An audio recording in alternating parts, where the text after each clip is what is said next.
দুই ফুলে চিঠি যুদ্ধ, এবার প্রধানমন্ত্রীর পাল্টা চিঠি তৃণমূলের। সম্প্রতি বাড়ি বাড়ি নরেন্দ্র মোদীর চিঠি পৌঁছে দিয়েছে বিজেপি। বাংলায় লেখা চিঠিতে তৃণমূলকে নিশানা করেছেন প্রধানমন্ত্রী। আর এবার পাল্টা চিঠি তৃণমূলের। আবির প্রতিনিধি আমাদের সঙ্গে রয়েছেন।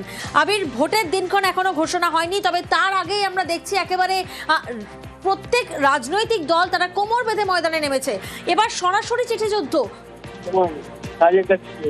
দেখো, বিভিন্ন রকম ভাবে প্রচার চলছে এবং সেই প্রচারের অঙ্গ হিসাবে হচ্ছে চিঠিযুদ্ধ লক্ষ্য করতে পারা যাচ্ছে। বিজেপির তরফ থেকে তাদের গৃহ সম্পর্ক অভিযানের ক্ষেত্রে প্রধানমন্ত্রীর চিঠি তারা বাড়ি বাড়ি গিয়ে দিয়েছিলেন। এবার কার্যত রসিকতার সাপেক্ষে চিঠি তৈরি করেছে তৃণমূল কংগ্রেস এবং সেখানেও প্রধানমন্ত্রীর বিভিন্ন বক্তব্যকে কার্যত কটাক্ষ করা হয়েছে এবং চিঠিকে এমন ভাবে প্রচারের ক্ষেত্রে তারা নিয়েছেন যেন মনে করা হচ্ছে যে কোন কাজগুলো বাংলার জন্য করতে পারা যায়নি, যে অভিযোগ তৃণমূল কংগ্রেস করেছিল সেটাই কার্যত যেন সেই চিঠির মধ্যে দিয়ে স্বীকার করে নেওয়া হয়েছে। এই চিঠিতে এসআইআর এর প্রসঙ্গের কথা উল্লেখিত হয়েছে, তাতে মানুষকে কি ধরনের সমস্যায় পড়তে হয়েছে। এই চিঠিতে কেন্দ্রের বকেয়ার প্রসঙ্গের কথা উল্লেখিত হয়েছে, যে বারবার বলার পরেও যে কেন এখনো পর্যন্ত বকেয়া মেটানো হচ্ছে না। এছাড়া মনীষীদেরকে বিভিন্ন সময় বিভিন্ন রকম ভাবে যে অসম্মান করা হয়েছে সেই প্রসঙ্গের কথা উল্লেখিত হয়েছে চিঠিতে। এবং তৃণমূল কংগ্রেসের বক্তব্য হচ্ছে যে যুগ বদলাচ্ছে, প্রচারের ধারা বদলাচ্ছে, মানুষের কাছে পৌঁছানোর জন্য বিভিন্ন রকম কৌশল নিয়ে তারা প্রচারে যেতে চান। ফলে যে চিঠিকে সামনে রেখে বিজেপি গৃহ সম্পর্ক অভিযান শুরু করেছিল, আসলে কেন্দ্রের কি ভূমিকা ছিল সেটাকেই কার্যত এই প্রচারের মধ্যে দিয়ে তুলে ধরতে চায় হচ্ছে তৃণমূল কংগ্রেস। তাই বাড়ি বাড়ি মোদীর চিঠির কার্যত পাল্টা কটাক্ষ পত্র নিয়ে যাচ্ছে তৃণমূল কংগ্রেস। বেশ,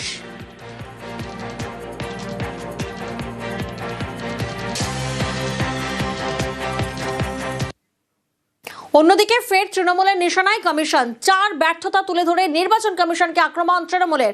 আরো একবার আপনাদেরকে জানাবো, ফের তৃণমূল কংগ্রেসের নিশানায় নির্বাচন কমিশন। 4 ব্যর্থতা তুলে ধরে নির্বাচন কমিশনকে আক্রমণ তৃণমূলের।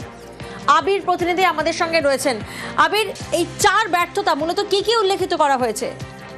প্রথমত তৃণমূল অভিযোগ করেছে যে এসআইআর এর অনুশীলন বাংলাতে একটা অভূতপূর্ব বিশৃঙ্খলার দিকে ঠেলে দিয়েছে এবং তারা 4টে বিষয় উল্লেখিত করেছে। এক হচ্ছে লজিক্যাল ডিসক্রিপেন্সির বিষয়, একটা হচ্ছে যে সময়সীমার বিষয়, একটি জোর বিচার বিভাগের হস্তক্ষেপ এবং অপর একটি হচ্ছে যে জীবিত ভোটারদেরকে মৃত বলে দেখানোর বিষয়। সাম্প্রতিক সময় বিভিন্ন সভা সমিতি মিছিল বিভিন্ন জায়গাতেই মমতা বন্দ্যোপাধ্যায়, অভিষেক বন্দ্যোপাধ্যায় তারা লাগাতার বলে আসছেন যে এসআইআর এর তারা বিরোধিতা করছেন না, কিন্তু যে প্রক্রিয়ার মধ্যে দিয়ে বা যেভাবে তাড়াহুড়ো করে এসআইআর করা হচ্ছে সেই বিষয়টার তারা বিরোধী। এই প্রসঙ্গে উল্লেখ করতে গিয়ে হচ্ছে যে একজন প্রায় 1,36,00,000 ব্যক্তিকে লজিক্যাল ডিসক্রিপেন্সির আওতায় নিয়ে আসা এবং 250 জন যারা জুডিশিয়ারি যারা অফিসার রয়েছেন তাদেরকে যেভাবে প্রত্যেকদিন এখন মামলা নিষ্পত্তি করতে হবে, সময় কমে যাওয়ার যে বিষয়। এছাড়া হচ্ছে যে জীবিত ভোটারদেরকে মৃত বলে দেখিয়ে দেওয়ার প্রসঙ্গ, এই নিয়ে কার্যত কটাক্ষ করে সাজানো হয়েছে এবং সেটিকেই কার্যত প্রচারের আলোয় নিয়ে আসছে তৃণমূল কংগ্রেস।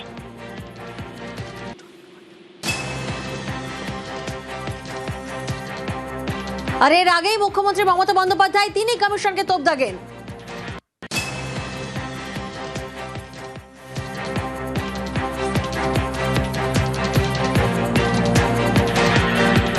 আজকে এসআইআর চলছে, অনেকের ভোটাধিকার বাদ গেছে। আমি দুঃখিত। প্রথমে 58,58 लाख निकाल दिया, उसको बाद छुपा छुपा के जो पहले रूल्स ही नहीं था लॉजिस्टिक डिस्क्रिपेंसी नाम पे 50 लाख नहीं, वो 80 लाख होगा। 1,20,00,000 लोगों का नाम बाद चल जाएगा। मैंने खुद जाके फाइट किया सुप्रीम कोर्ट में। मैं इंसानी के लिए इंसानियत चाहते हैं। मेरे को देखना नहीं है कौन तृणमूल है, कौन बीजेपी है, कौन सीपीएम है, कौन हिंदू है, कौन मुस्लिम है, कौन जैन है। मेरे को देखना है कि लोकतंत्र बर्बाद ना हो और जनता का अधिकार प्रतिष्ठित रहे। चाहे किसी को भी निकाल दिया, मैं उसको खिलाफ में हूँ। ऑर्डर भी हो गया, 4-5 दिन हो गया कोर्ट का, उसका बाद भी काम शुरू नहीं हुआ। मेरे को पता नहीं है 28 तारीख में जब लिस्ट निकालेंगे तो लोगों को मन में जिसको नाम नहीं रहेगा कितना दुख होगा। जियो और जीने दो।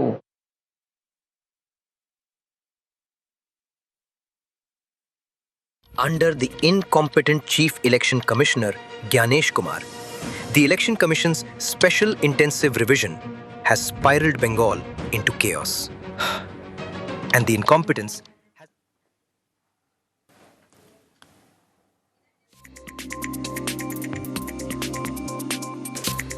ঠিক এভাবেই নির্বাচন কমিশনকে নিশানা করে তোপ দাগে তৃণমূল, আর পাল্টা বিজেপির তরফ থেকে কি বলা হয়েছে শোনাবো আপনাদের। কিসের কমিশনের ব্যর্থতা বা সার্থকতা? যতক্ষণ না ভোট হচ্ছে, যতক্ষণ না একটি নির্বাচকদের একটা পরিষ্কার পরিচ্ছন্ন ভোটার তালিকা আমরা যতক্ষণ না পাচ্ছি, ততক্ষণ সার্থকতা ব্যর্থতা এইসব নিয়ে আমরা কোনো কথাই বলবো না। কিন্তু একথা ঠিক, তৃণমূল কংগ্রেস এরা অন্তত একটা জিনিস পশ্চিমবঙ্গের কাছে, বাঙালির কাছে প্রমাণ করে দিতে সার্থকতা পেয়েছে যে তারা পশ্চিমবঙ্গের বিরোধিতা করবে, গণতন্ত্রের বিরোধিতা করবে, সাংবিধানিক সমস্ত যেসব স্ট্রাকচার আছে সেগুলোকে ভেঙে গুঁড়িয়ে দেবে। এটাই তৃণমূল।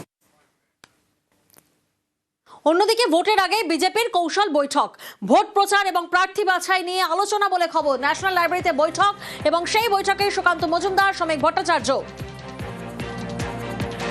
ভোট প্রচার ও প্রার্থী বাছাই নিয়ে আলোচনা, ঠিক ভোটের আগে বিজেপির কৌশল বৈঠক, ভোট প্রচার ও প্রার্থী বাছাই নিয়ে আলোচনা বলে খবর, যেখানে ন্যাশনাল লাইব্রেরিতে এই বৈঠক হয় এবং সেই বৈঠকে সুকান্ত মজুমদার, শ্রমিক ভট্টাচার্য, সুস্মিতা প্রতিনিধি আমাদের সঙ্গে রয়েছেন।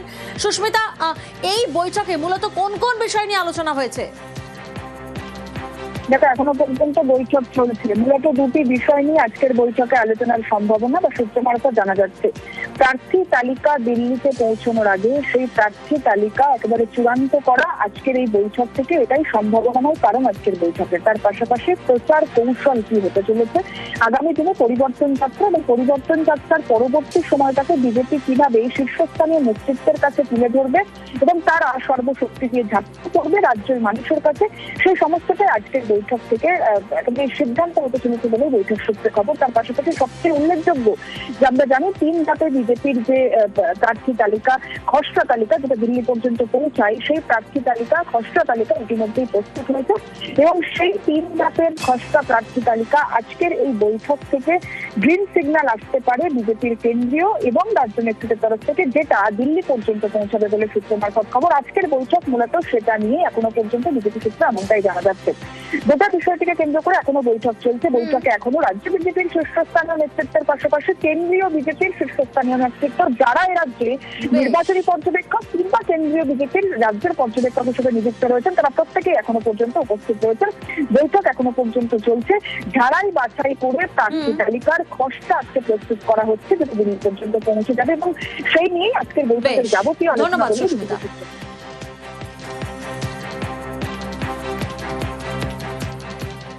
অনুপ্রবেশ ঠেকাতে হাই পাওয়ার্ড কমিটি, জনবিন্যাস পরিবর্তন খতিয়ে দেখতে এই কমিটি, হাই পাওয়ার্ড কমিটি তৈরির ঘোষণা অমিত শাহের। সীমান্ত এলাকার জনবিন্যাস খতিয়ে দেখে রিপোর্ট, কেন্দ্র সরকারকে রিপোর্ট দেবে উচ্চ পর্যায়ের কমিটি। জনবিন্যাস পরিবর্তনে ক্ষতিগ্রস্ত বাংলা বলে শাহিত। उच्च स्तर पर जनसांख्यिकी परिवर्तन की उच्च स्तरीय समिति का घोषणा किया जाएगा और वो समिति न केवल सीमांत क्षेत्र, पूरे देश के जनसांख्यिकी के परिवर्तनों को बहुत डिटेल बारीकी से अभ्यास करेगी और भारत सरकार को इस जनसांख्यिकी परिवर्तन को कुदरती बनाने के उपाय सुझाएगी। और सबसे ज्यादा प्रभावित जो क्षेत्र है जनसांख्यिकी परिवर्तन से, बंगाल, बिहार और झारखंड का क्षेत्र है। অনুপ্রবেশ নিয়ে অমিত শাহ কেন্দ্রীয় স্বরাষ্ট্রমন্ত্রী যা বলবেন, যতবার বলবেন, এই প্রত্যেকটি বক্তব্য কিন্তু তার আত্মঘাতী গোল হিসেবে চিহ্নিত হবে। যেহেতু এই সীমারেখাটা রাজ্য পুলিশ বা জেলা পুলিশ বা স্থানীয় থানার আন্ডারে পড়ে না, ফলে আমরা রাজ্যে এলে ওটা রুখবো এই কথাটার কোনো মাথামুন্ডু হয় না, কারণ ওটা তো আপনার রোখার কথা আপনি ফেল করছেন, আপনার ব্যর্থতা। ত্রিপুরায় তো বিজেপি ক্ষমতায় আছে, তাহলে আগরতলা স্টেশন থেকে রোহিঙ্গা বা অবৈধ বাংলাদেশি অনুপ্রবেশকারী ধরা পড়লো কি করে? সেখানে তো কেন্দ্রেও বিজেপি, রাজ্যেও বিজেপি। অর্থাৎ বাংলা সম্পর্কে আবার মিথ্যাভিত্তিক বিভ্রান্তি ছড়াচ্ছেন অমিত শাহ। শাহের মুখে ফের বাংলা দখল, বাংলা দখলের দাবি কেন্দ্রীয় স্বরাষ্ট্রমন্ত্রীর। ক্ষমতায় এসেই অনুপ্রবেশে কড়া পদক্ষেপ, অনুপ্রবেশকারীদের দেশ ছাড়া করার হুঁশিয়ারি।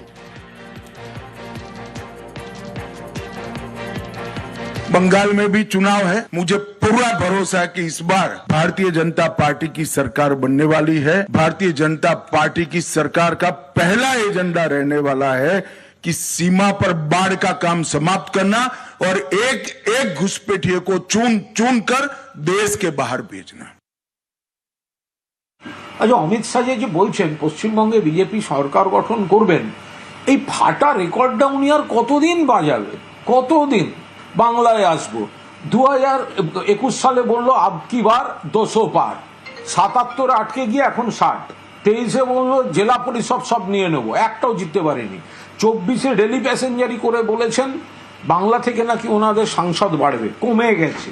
পুরোদস্তুর ব্যর্থ জ্যোতিষী মানুষ তাদের কেন প্রত্যাখ্যান করছে, বাংলার প্রতি বঞ্চনা, বৈষম্য, অপমান, সেগুলো তারা তো সংশোধন করেন না, খতিয়ে দেখেন না, ফলে আবার হারবেন। বাঁকুড়ায় তৃণমূল বিজেপির স্লোগান যুদ্ধ, দিলীপ ঘোষকে জয় বাংলা স্লোগান, পাল্টা জয় শ্রীরাম স্লোগান বিজেপির। বাঁকুড়ার কতুলপুরে দিলীপের মিছিলে উত্তেজনা, মিছিল কতুলপুর বাজারে চৌরাস্তা মোড়ে পৌঁছতেই তুমুল স্লোগান যুদ্ধ।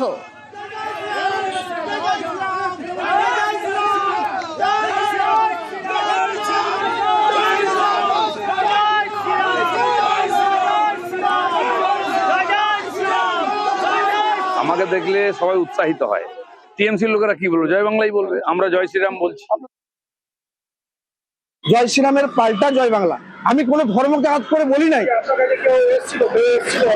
হ্যাঁ এনে বা আমি ওসব ভয় করি না। আমি একটা পশ্চিমবাংলার নাগরিক হয়ে আমি এসব ভয় করি।